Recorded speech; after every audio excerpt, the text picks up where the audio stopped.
तो आओ यार शुरू करते हैं बिना किसी बकचोदी के। तो दोस्तों, यह कहानी एक डॉल्फिन और एक लड़के की है जिसके माता और पिता की प्लेन क्रैश में मौत हो जाती है और वह बच्चा डॉल्फिन के साथ रहता है। तो कहानी का मजा लेने के लिए इस कहानी को पूरा सुनो। तो कहानी की शुरुआत में हम एक डॉल्फिन का बच्चा देखते हैं जिसका नाम मोनो होता है, जो पानी में खेल रहा होता है।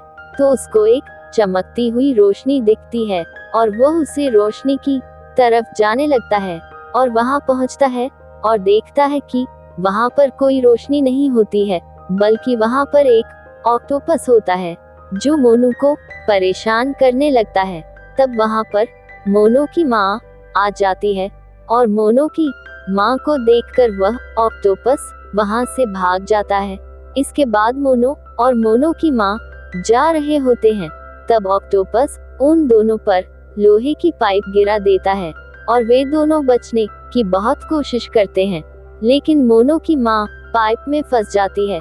इसलिए मोनो रोने लगता है और मोनो अपनी माँ की मदद करने लगता है और उसकी माँ मोनो को पर जाने के लिए कहती है और यह सुनकर मोनो ऊपर जाने लगता है, लेकिन वहाँ पर वह ऑक्टोपस वापस आ जाता है जो मोनो को ऊपर जाने से रोक रहा होता है। लेकिन तभी वहाँ पर एक प्लेन क्रैश हो जाता है जो ऑक्टोपस पर आकर गिरता है, जिसकी वजह से ऑक्टोपस प्लेन के नीचे दब जाता है और इस प्लेन की वजह से मोनो की माँ भी आजाद हो जाती है और वह मोनो को ढूंढने लगती है। तभी मोनो अपनी माँ के पास एक इंसानी लड़का लेकर आता है जो प्लेन में था और उसे देखकर मोनो की माँ उसको समुंदर के ऊपर लेकर आ जाती है ताकि वे बच्चा सांस ले सके। और इसके बाद वह दोनों उस बच्चे को लेकर अपने टाउन में आ जाते हैं जिसका मुखिया एक कछुआ होता है और वह दोनों कछुए को पूरी बात बताते हैं, जिसकी वजह से कछुए को उस बच्चे पर दया आ जाती है और उससे बच्चे को अपने टाउन में रखने के लिए राजी हो जाता है। और यह सुनकर मोनो और उसकी माँ बहुत खुश हो जाते हैं और कुछ दिनों के बाद वह बच्चा काफी बड़ा हो जाता है और मोनू की माँ उसका नाम सोनो रखती है और वह सभी बहुत खुश होते हैं। और धीरे धीरे समय बीतता है जिसकी वजह से मोनो और सोनो यह काफी बड़े हो जाते हैं और यह दोनों साथ साथ खेलते हैं और साथ साथ रहते हैं। और एक दिन यह दोनों पानी के ऊपर खेल रहे होते हैं। तभी मोनो सोनो को यह बता देता है कि बहुत समय पहले तुम हमें एक प्लेन क्रैश में मिले थे। और यह सुनकर सोनो बहुत उदास हो जाता है और वह मोनो से उसी प्लेन के पास ले जाने के लिए कहता है और मोनो उसकी बात मान जाता है और वे दोनों वहां पहुंच जाते हैं और सोनो प्लेन का दरवाजा खोल देता है, जिसकी वजह से सालों से कैद वह ऑक्टोपस आजाद हो जाता है और यह सब उनको पता नहीं होता है। और इसके बाद हम सोनो को देखते हैं जिसको वहां पर एक लॉकेट मिलता है और उसको लगता है कि यह मेरे माँ का लॉकेट है, इसलिए उसको वह अपने साथ ले लेता है। इसके बाद वह दोनों वहां से चले जाते हैं। उसके बाद हम मोनो की माँ को देखते हैं जिसको पता चलता है कि यह दोनों जहाज के पास गए थे और सोनो को उसकी सच्चाई का पता चल गया है, जिसकी वजह से सोनो बहुत नाराज होता है। और इसके बाद सोनो को लगता है कि उसकी माँ अभी तक उस मलबे में हो सकती है, इसलिए वह दोनों वहां पर चले जाते हैं और उनके पीछे पीछे मोनो की माँ भी आ जाती है और वे भी उस प्लेन में चली जाती है। लेकिन जैसे ही वह अंदर जाती है तब वह ऑक्टोपस उस जहाज का दरवाजा बंद कर देता है और सोनो और मोनो उस दरवाजे को खोलने की बहुत कोशिश करते हैं, लेकिन वह ऐसा नहीं कर पाते हैं और इनको सांस लेने में तकलीफ होने लगती है। इसलिए मोनो की माँ उनको सांस लेने के लिए समंदर के ऊपर जाने के लिए कहती है और यह दोनों ऐसा ही करते हैं। उसके बाद में यह दोनों अपने टाउन में आ जाते हैं और उस घटना के बारे में सबको बताते हैं और उन सभी को लगता था कि वह ऑक्टोपस मर चुका है। तभी वहां पर वह ऑक्टोपस आ जाता है और वह सभी देखते हैं कि वह पहले से ज्यादा शक्तिशाली हो गया है और यह सब शक्तियाँ उसको वह मलेबा खाने से मिली थी। और वह कहता है कि मोनो की माँ मारी जा चुकी है और वह अपने मुंह से एक केमिकल छोड़ता है जिसकी वजह से सभी मछलियाँ उसके वश में आ जाती हैं और वो कछुए को पकड़ लेता है। और सोनो उसकी जान बचाने की बहुत कोशिश करता है। तब वह ऑक्टोपस मोनो से कहता है कि तुम हमारी दुनिया से नहीं हो, इसीलिए तुम्हें अपनी दुनिया में जाना होगा। और वहाँ पर एक मछली पकड़ने वाला जाल आता है और वह सोनो को उस जाल में फेंक देता है। और इसके बाद सोनो को दिखाया जाता है जो कि दो मछुआरे को मिलता है और एक मछुआरा मछली पकड़ने चला जाता है और वह दूसरे मछुआरे को उसका ख्याल रखने के लिए कहता है जिसका नाम राजू होता है। इसके बाद सोनो की आंख खुलती है और वो समंदर की ओर भागने लगता है और राजू उसे रोकने की बहुत कोशिश करता है, लेकिन फिर भी सोनू समुंदर के किनारे चला जाता है और वह देखता है कि वहाँ पर बहुत सारी डॉल्फिन ऑक्टोपस से डर के समुंदर के किनारे आ गई है। और वहाँ पर सोनो को मोनो मिलता है और यह दोनों आपस में मिलकर बहुत खुश होते हैं। और इन दोनों को आपस में बात करते हुए राजू देखता है तो वह हैरान हो जाता है और राजू मोनो को पानी में ढकलने की कोशिश करता है और सोनो भी उसका साथ देने लगता है और फिर सोनो मोनो के साथ जाने लगता है। तभी राजू सोनो को उसका लॉकेट दिखाता है और कहता है कि मैं तुम्हारी माँ को जानता हूँ और तुम्हारी माँ को तुमसे मिला सकता हूँ।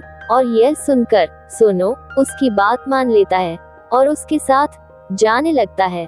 और इसके बाद सोनो को राजू एक बॉक्स में बंद करके एक अमीर मछुआरे के पास पहुंच जाता है और वह उससे कहता है कि मेरे पास एक लड़का है जो पानी में सांस ले सकता है और वो मछलियों से बात भी कर सकता है।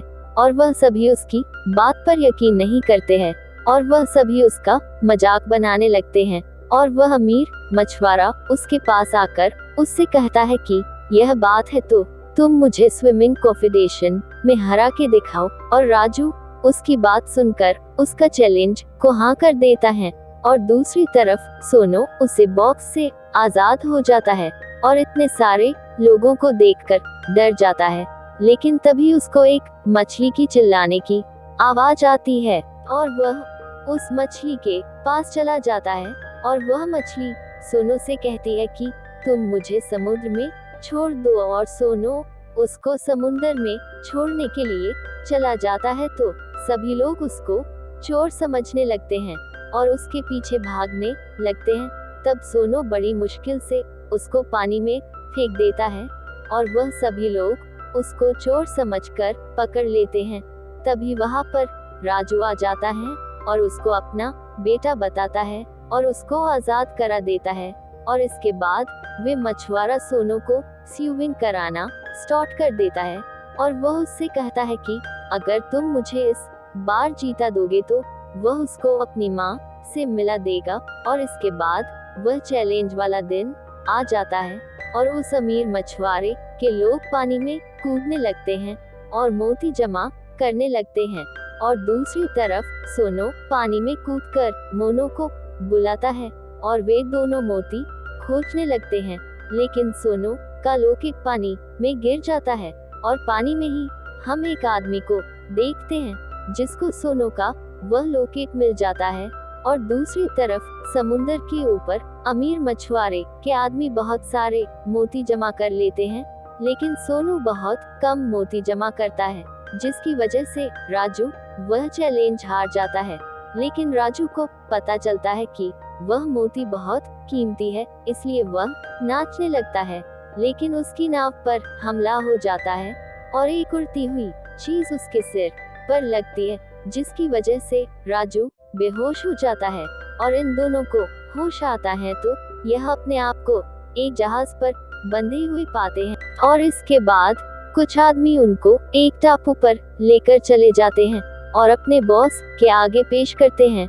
और इनकी बॉस एक बूढ़ी औरत होती है जो एक जादुई केमिकल बना रही होती है और इसमें कुछ मोतियों की जरूरत थी।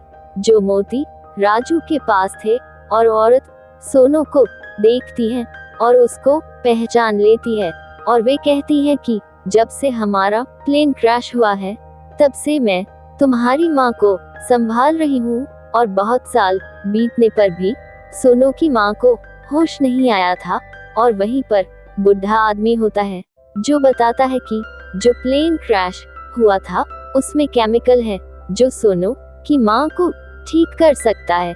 यह सुनकर सोनू उस केमिकल को लेने के लिए चला जाता है, और वे प्लेन के पास पहुंच जाता है और उस केमिकल को खोजकर उस बुढ़े आदमी को दे देता है।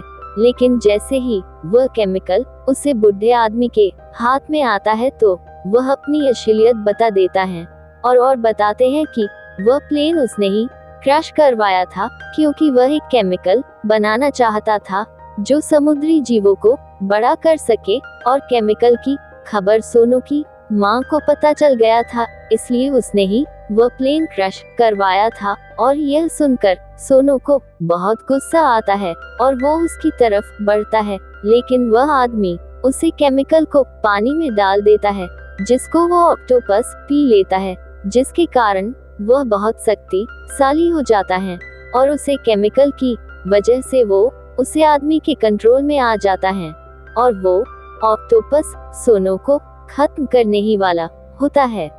तब मोनो उसको बचाकर समुद्र में लेकर चला जाता है, और यह दोनों उस टापू पर पहुंच जाते हैं। लेकिन उस बूढ़े आदमी ने मोनो पर वो केमिकल छोड़ दिया था, इसलिए मोनो बेहोश होने लगता है। तो वह औरत अपना जादुई केमिकल लाती है और उसे केमिकल को मोनो के ऊपर डाल देती है, जिसकी वजह से मोनो ठीक हो जाता है। इसलिए वह उस केमिकल को समुंदर में छोड़ देते हैं, जिसकी वजह से जादुई केमिकल का असर खत्म होने लगता है।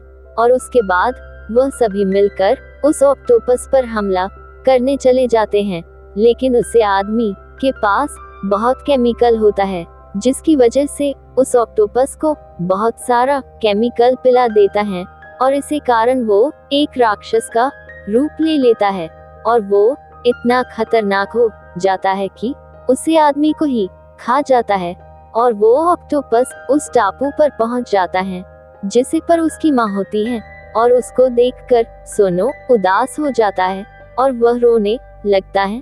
तभी उसे ख्याल आता है कि उसके आंसू भी जादुई केमिकल की तरह हैं, और वो यह सोचकर उस ऑक्टोपस की तरफ जाता है और एक जोर का जंप लगाता है, और उस वक्त वह रो रहा होता है, जिसकी वजह से उसके सारे आंसू ऑक्टोपस के मुंह में जाकर गिरते हैं, और उन आंसू की वजह से वह ऑक्टोपस फिर से छोटा हो जाता है और वे एक नॉर्मल ऑक्टोपस में बदल जाता है। और दूसरी तरफ सबको लगता है कि सोनू और उसकी माँ मारी जा चुके हैं। तभी उसकी माँ सोनू को पानी के ऊपर लाती है और खुद पानी में चली जाती है, और इसी के साथ यह खूबसूरत कहानी खत्म हो जाती है। तो दोस्तों, अगर आपको यह कहानी अच्छी लगी है तो इसे लाइक कीजिए और हमारे चैनल को सब्सक्राइब करना ना भूलें। धन्यवाद।